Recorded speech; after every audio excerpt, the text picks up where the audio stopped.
What's up, guys? Welcome back to another Salt and Pauper video. My name's Chad. Today we're going to continue the Beating the Meta series. We're going to take a look at Turbo Terror, specifically Demur Turbo Terror. And we're going to take a look at what makes the deck tick, what are some of the weaknesses and strategies that you can employ so that you can beat it in your leagues. Without further ado, let's jump right in.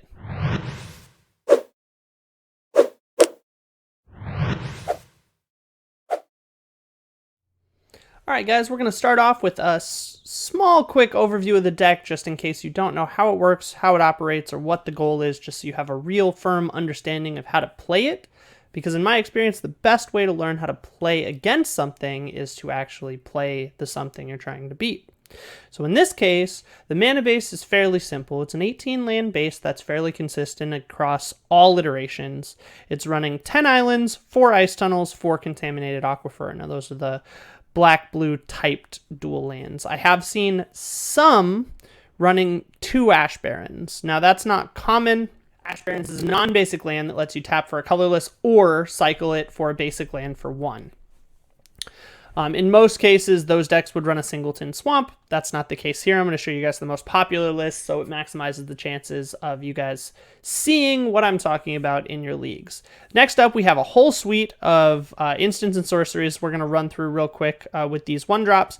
You've got a full 4 Brainstorms. Now, most of the time, you're not going to see these in Pauper because there aren't that many shuffle effects, but in this case, you're running a whole bunch of self-mill to supplement.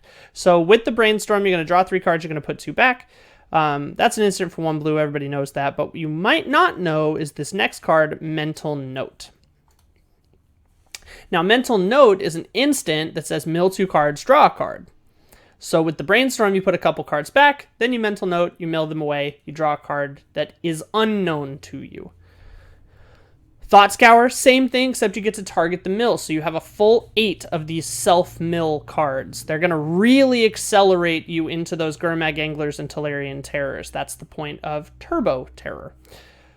Next, we have a couple of Spellpiercers. These are mainly just tempo plays. They allow you to employ a little bit of counterplay when you only have 1 or 2 mana open, so you don't always have to represent Counterspell. This mainly is just in there so that you can force your opponent to play around it, but with the format as it is, there are tons of instant sorceries, tons of non-creature spells. You're going to always have a target for this in your matchups. Next up is the first creature of the deck. New card from Brothers War. It's called Falaji Archaeologist. It's a 0/3 for 2. It's filling the role of Augur of Bolas in this deck because it does look at the top 3, and then you get to pick an instant or sorcery and put it in your hand. The difference is that the remainder of the cards from this don't go to the bottom of your deck, they go to your graveyard, and you actually have the choice to not pick up a card at all in order to make this a 1/4. That's going to be relevant against a lot of the Kuldotha red mirrors. It's also very useful when you have cards in your toolbox like Deep Analysis or Chainer's Edict that allow you to throw them into the graveyard and still accrue some level of value later on. More on those later. The next up is a full suite of counter spells. We have blue mana, so we're playing counter spells. That shouldn't be unexpected at all. The next up, we have 2 Unexpected Fangs. Now, this is largely to do with the popularity of the Kuldotha red and burn variants that we've been seeing in a lot of leagues. This is going to let you put a 1/1 counter and a lifelink counter on target creature. You're really just targeting your 5/5s with this. It's going to help you stabilize a lot of board states. This list is running 2. I've seen lists running as many as 3 main board. But in this iteration, we wanted a little bit more of a toolbox, so we're only running 2, and then the third comes in out of the sideboard, and you'll see that in a minute. Right over here.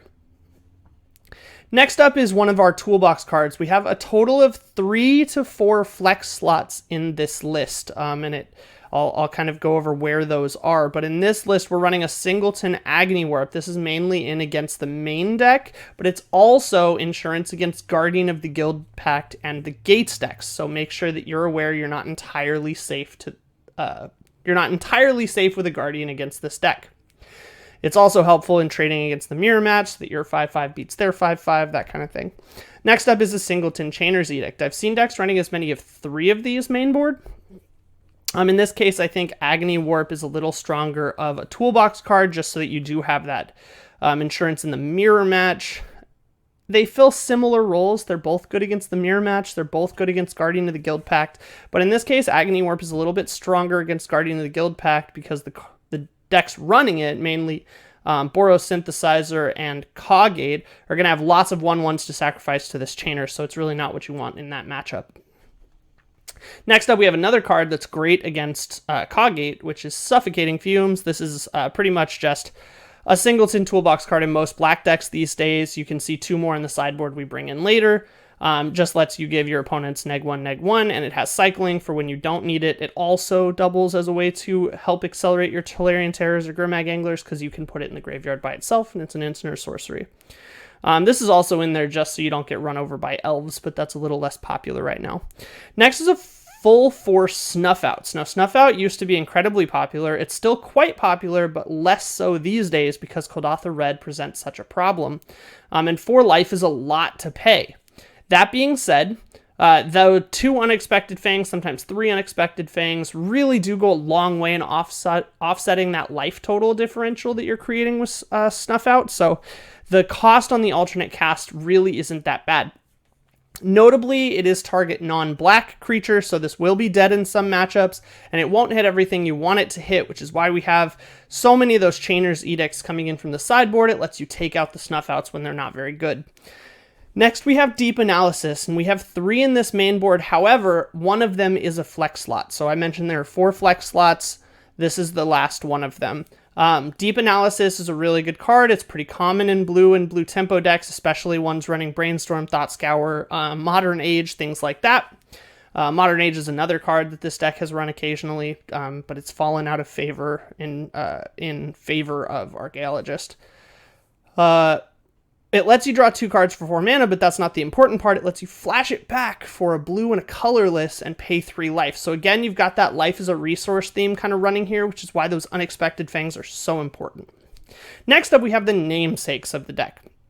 We've got Talarian Terror, and we have Gurmag Angler. Obviously, you guys know what these cards are. They're 7 drops that basically cost 1 most of the time. They're 5/5s. Talarian Terror has Ward 2. They're just hard to get rid of, very big threats that you can accelerate out very, very quickly on the back of Mental Notes and Thought Scours.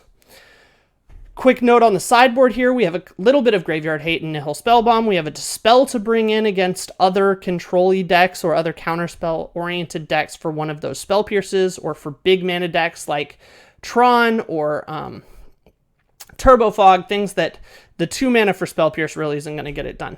You also have 4 Hydroblast. This is obviously in the face of that Koldatha Red matchup, as well as Goblins, as well as Boros Synthesizer in some aspects.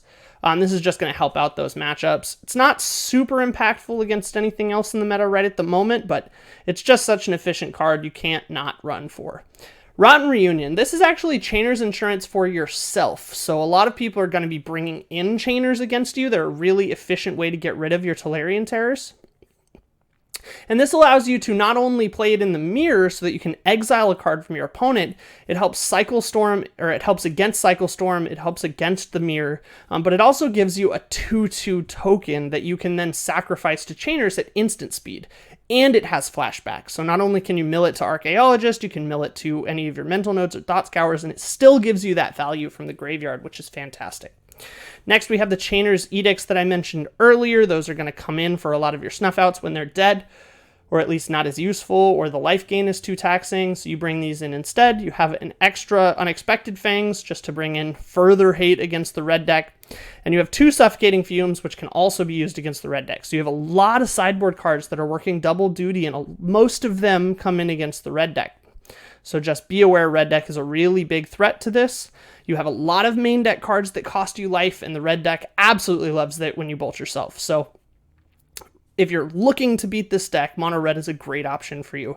Just be aware that out of the sideboard, they do have a lot of hate, so you've got to really apply pressure. You've got to be careful still. Game 1 will be much easier than games 2 and 3, but it's totally winnable. Okay, so the options of the deck, or the angle of the deck, it's trying to mill itself with Mental Note and Thought Scour and Archaeologist to get as much in the graveyard as possible very, very quickly, and then turbo out, there's the name, Talarian Terrors and Gurmag Anglers to apply pressure with multiple 5/5s with counterspell backup incredibly fast. I've seen games that allow you to turn 3 Terror Gurmag Angler.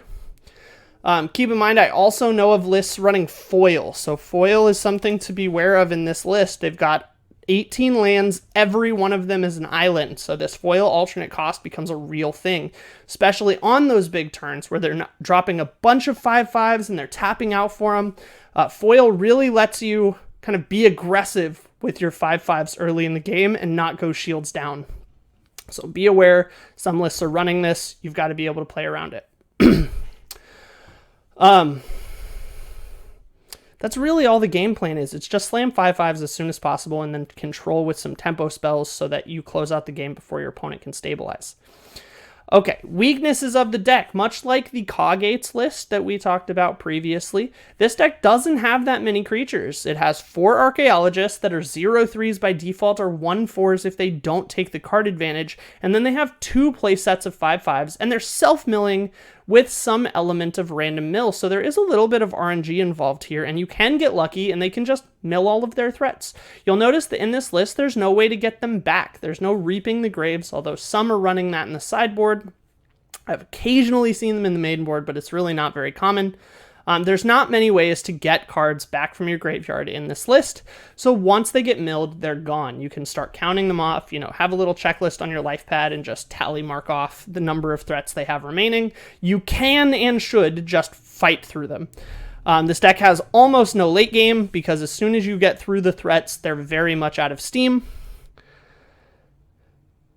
And 8 creatures really isn't that much to deal with in this set, or in this format. You've got so much premium removal. Cast Down hits everything. Snuff Out hits 4 of them, although Ward 2 does definitely tax you. So be aware that Talarian Terror has Ward 2, which is why people are bringing in those Chainer's Edicts. Chainer's Edict is insane against this deck. So be aware that is your optimum removal here, which is why they're running Rotten Reunions to get around it. So watch for that. You can also target the graveyard here, like I said, with the Chainer's Edicts, with the Deep Analysis, with the Terror and Angler all fueling out of the graveyard. You can absolutely just fight them off, exile their graveyard, drop a relic, drop a spell bomb. You can absolutely just fight them off of their tempo if they spend a couple of turns self-milling and you're able to just limit the graveyard or exile it entirely with a well-timed Bojuka Bog. You can just strand a few of these 7-drops in their hands with no way to cast them. This deck often operates off of 2 to 3 land, sometimes 4. It does have a lot of draw, and sometimes they're running Consider, sometimes they're running Preordain, so they do have some card selection. It's not to say that they can't dig themselves out, but it's much, much harder. Lastly, like I mentioned, red deck is great into this. There's Life as a Resource is a big theme here with these Snuff Outs and these Deep Analyses on 4. They're going to be paying a lot of life to operate, especially in game 1. And if you look, they really don't have that many cards to side out here. They want to bring in Hydroblast. They want to bring in this Fangs. They want to bring in these Suffocating Fumes. They might even want to bring in these Chainer Edicts to get rid of these Snuff Outs and still have a little bit of removal. So, they don't have that much to take out that isn't part of their core mechanics, and if they start weakening their value engine, if they don't have a Deep Analysis to flashback and they run out of cards, things like that, there's really not much in the way of catch-up cards in this deck. It's kind of a go big or go home style, so you can just weather the storm, pun intended, kill, 1 or 2 of their Gurmag Anglers, Chainer's Edict, a Talarian Terror, and be in the clear here, really, and just take your time and finish them off. A lot of the times, they don't have a great way to fight back once they're behind. This deck is very much in the style of the old blue-red fairies decks or mono-blue fairies decks, where it thrives on being ahead and applying pressure, but if you get them on the back foot, the deck sort of falters. Great matchups for this. Like I mentioned, Kuldotha Red is a great matchup. You can also play like Boros Synthesizer and some of the value engines. Mardu is a pretty good option against this deck because it just runs Chainers and it runs Journey to Nowheres, which really just kind of get the job done most of the time. It runs a lot of removal. Anything heavily on interaction is going to thrive in this matchup because you can just whittle down their win conditions until they're out. Otherwise, you can run Affinity in this matchup. Obviously, Affinity is good into everything. It's not exceptionally good at trading into their 5/5s, which can be a detriment to that matchup. It's actually quite difficult to play that matchup well. You just have to really be aware of how you're blocking and make sure that you're trading off whenever possible to get through their threats. Because that's the way you're going to have more late game than they do, right? The Blood Fountains really give you a sense of inevitability that lacks here. Looking at matchups that are going to struggle against this deck, you're looking at Cogate, you're looking at Pestilence. Cycle Storm also suffers to this matchup. Anything that needs setup time is really going to fold to pressure, or anything low on interaction is really going to fold to this deck, right? Because those 5/5s come down very quickly and apply a lot of pressure, and if you're not prepared to interact with them, you're not going to have the tools you need to get rid of them. So if you're looking to beat this deck is a problem to you in leagues, make sure you're running decks with high interaction, lots of removal spells, run some cast downs, run some Chainer's Edicts, and you should be just fine. I hope this helped you understand the deck. I hope it helps you understand the matchup a little better, understand the weaknesses that you need to target in order to be successful here. And I hope you guys have great luck in your leagues in the future. This video is going to come out right before New Year's, so Happy New Year's, everyone. And I will see you guys in 2023. As usual, goodbye forever, unless I see you tomorrow. Thank you so much for making it to the end of the video. Make sure you like, comment, subscribe. You know the deal. Help the YouTube channel grow. It honestly really does help. We've had a lot of growth this year in just 3 or 4 months, I think, since the channel started. We're about a quarter of the way to 1,000, which is fantastic.